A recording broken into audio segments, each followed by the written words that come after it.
कोई भी कार्य अगर बॉलीवुड में इनको ऑफर होता है, किन्नर अखाड़ा इनको आजादी देती है।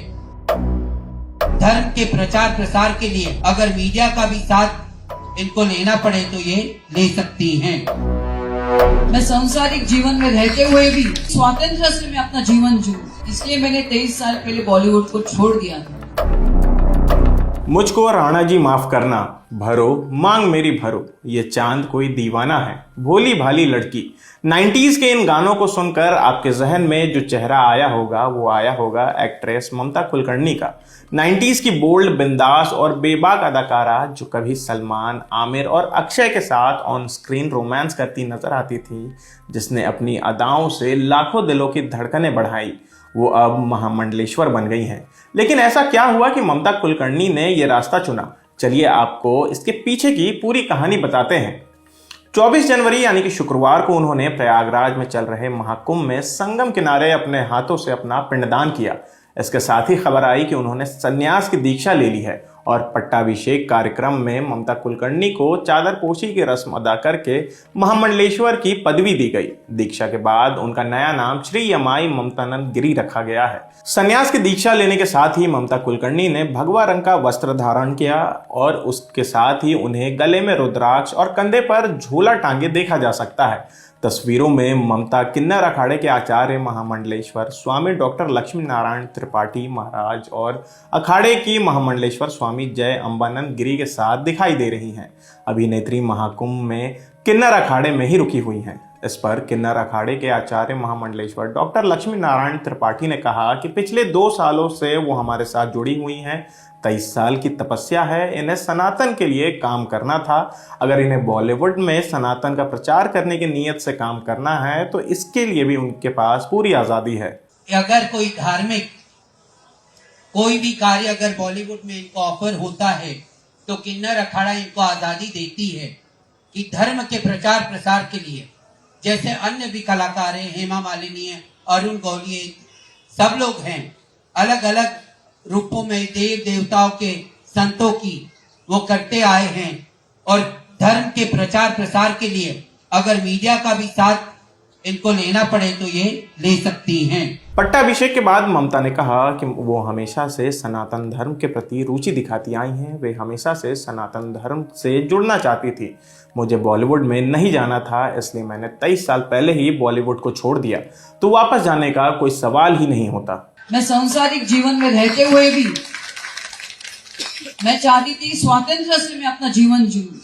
मुझे बॉलीवुड में वापस नहीं आने का मैंने कभी,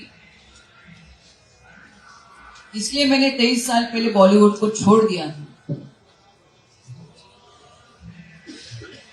तो वापस जाने का कोई सवाल ही नहीं उठता।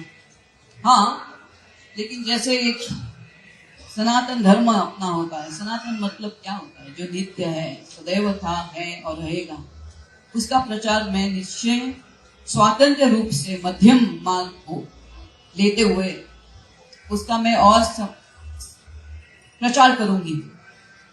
और मुझे इनसे और कोई दूसरा मुझे समझ में नहीं आया। आपको बताते चले कि महामंडलेश्वर बनने के लिए सबसे पहले संन्यास दिलाया जाता है। संन्यास के समय 5 गुरु शिखा, कंठी, रुद्राक्ष, भस्मी, भगवा वस्त्र और लंगोट देते हैं।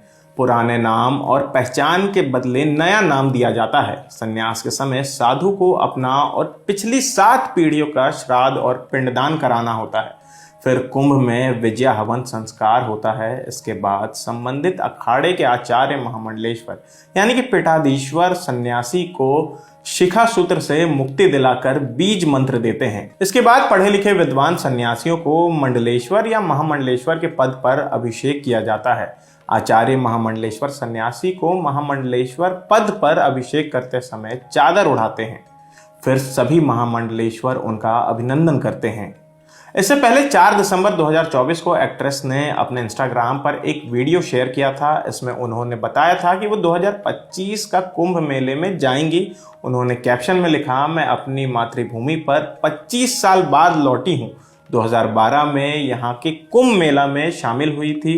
अब वापस 2025 के कुंभ मेला के लिए आ रही हूँ। उन्होंने वीडियो में सालों बाद देश वापस लौटने की खुशी भी जाहिर की थी। एक्ट्रेस ममता कुलकर्णी ने 1992 में बॉलीवुड में कदम रखा था। उनकी पहली हिंदी फिल्म मेरे दिल तेरे लिए थी, लेकिन साल 1995 में रिलीज हुई करण अर्जुन से उन्हें घर घर पहचान मिली थी।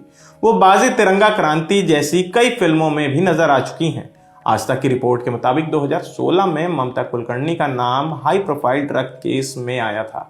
इसके बाद वो देश छोड़कर चली गई थी। इसके अलावा उनका नाम गैंगस्टर छोटा राजन और underworld drug mafia Vicky Goswami से भी जोड़ा गया था। ऐसी भी खबरें आई थी कि दोनों ने दुबई में शादी कर ली है। हालांकि उन्होंने इन सभी आरोपों को खारिज किया। रिपोर्ट के मुताबिक ममता कुलकर्णी को ड्रग केस में बॉम्बे हाई कोर्ट से क्लीन चिट मिल गई है।